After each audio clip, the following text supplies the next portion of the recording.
Welcome at RICS Europe. France's budget deficit has now climbed above 6% of its GDP, which is way over the 3% limit as imposed by the EU. Now, as currently France is spending much more money than it actually earns, it is having a public debt over 112% of the GDP. This means that the country is leaning heavily on borrowed money just to keep the government running. For the average taxpayer, this could mean trouble down the road because eventually someone has to pay off that debt. Now, to fix this, the Prime Minister Barnier has suggested that raising taxes on big companies and wealthy individuals could actually help solve the issue and the deficit. But here comes the question. Shouldn't the government just first try to cut unnecessary spendings before we're asking people to pay more money? With me today is Nicolas Lecaussin. He is the director of the IREF, which is the Institute of Economics and Fiscal Research.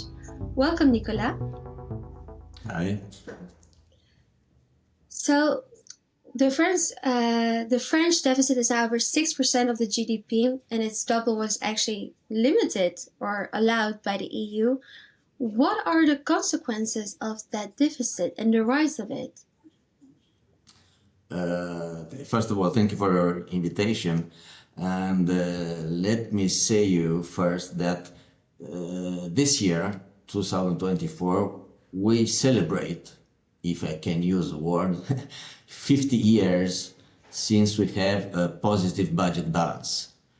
Can you imagine that? The last time we had a good budget, a positive budget, it was in 1974.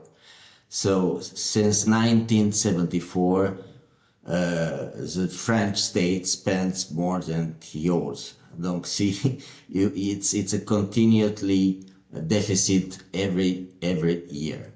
So this is an important moment for the French taxpayers and for the new government. But what will the effects of it be? I mean, we're talking of, when you say it's a deficit rise of 3%, but how will it affect actually taxpayers? But the problem is when politicians said the French people has to pay in taxes, they are wrong. It's a state deficit. It's not my fault as a taxpayer because politicians spend more our money every year, more and more. So what they have to do is to spend less and not to raise taxes. And France is a world champion in public spending and taxes. We can do more. we are world champion on soccer, but also in taxes and public spending. But it's enough.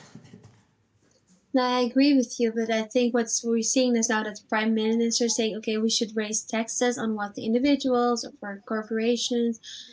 Do you think he has a high chance of actually going and continue raising those taxes? I mean, he has been having some negative comments about that in Parliament, both on the left side and on the right side. How likely is it that those tax rates will be raised?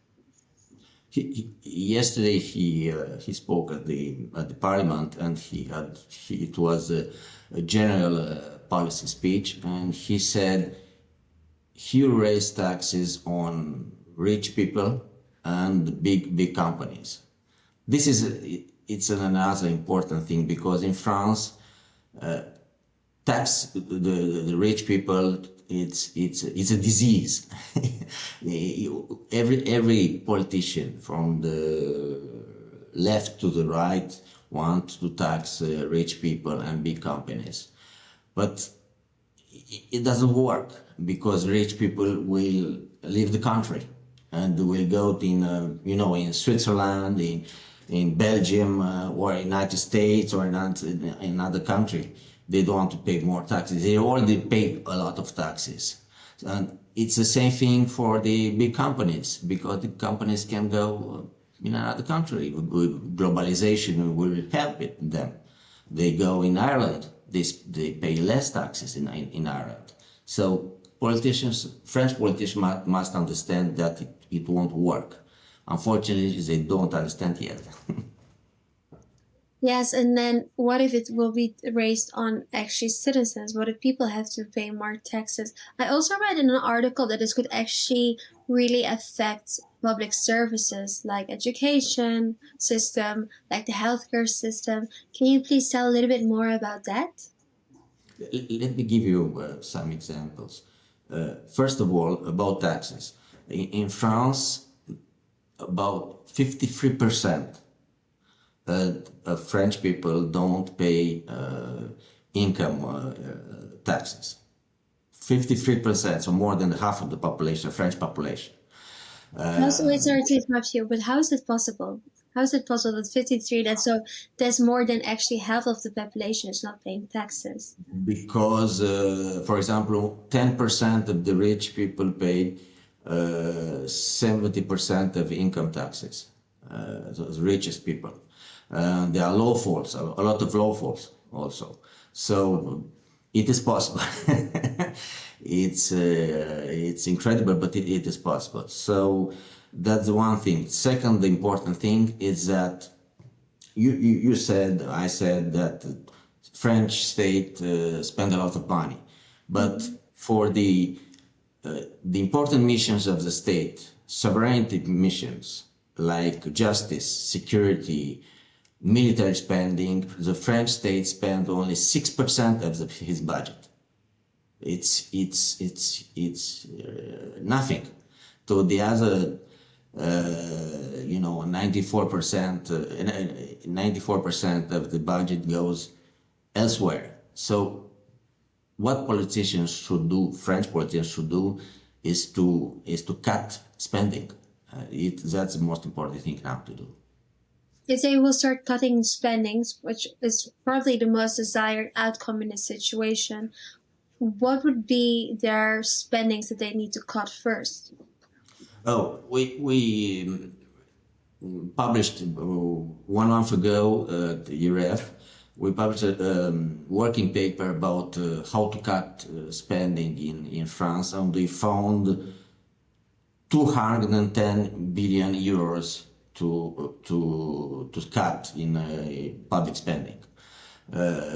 There's a lot of money given to the companies to help companies. They don't need that money.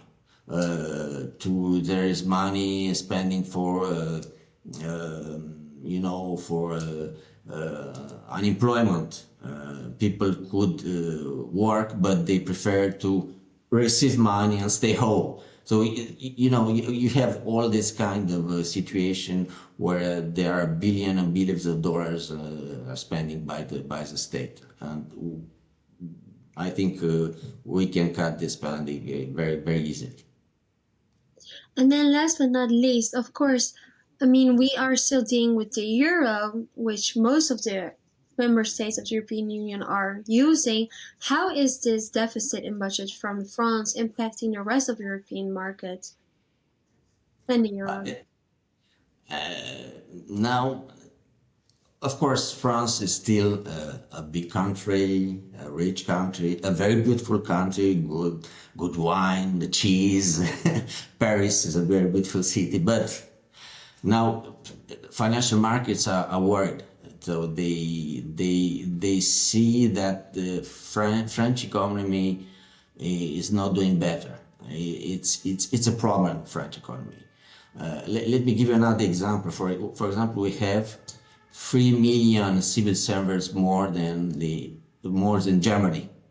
It can't stand it. You have to pay for these civil servants. So financial markets won't give us money for another 50 years to spend and spend and spend again. We have to reform. When I say we, I mean politician. I'd like to be a politician, a prime minister to reform the country, but unfortunately I'm not. So they have to do that because the French state spends too much money. And the deficit, it's equivalent of the state expenditure 4 years. So you can imagine it can't stand. Alright, thank you so much, Nicolas, for your time and being with us here today. And of course, thank you for you at home for watching.